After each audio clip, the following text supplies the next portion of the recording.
విశ్వనాథుడు తన సామంతరాజులతో ధైర్యవంతమైన సైనికులతో కలిసి మధుర దేశపు రాజుతో యుద్ధానికి బయలుదేరతాడు. ఉత్కంఠభరితంగా యుద్ధభూమిలో ఘోరమైన పోరు నడుస్తుంది. రెండు రాజ్యాల సైనికులు రక్తపాతం చేస్తూ ప్రాణాలర్పణ చేస్తూ పోరాడతారు.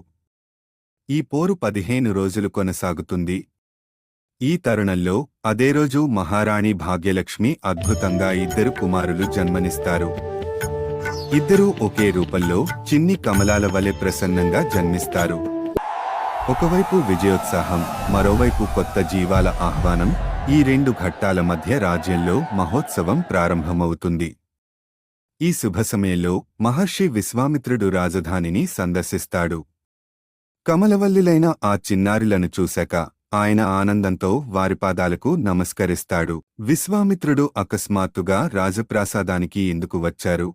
ఇది అంతా తెలుసుకోవాలంటే తదుపరి భాగంలో చూద్దాం.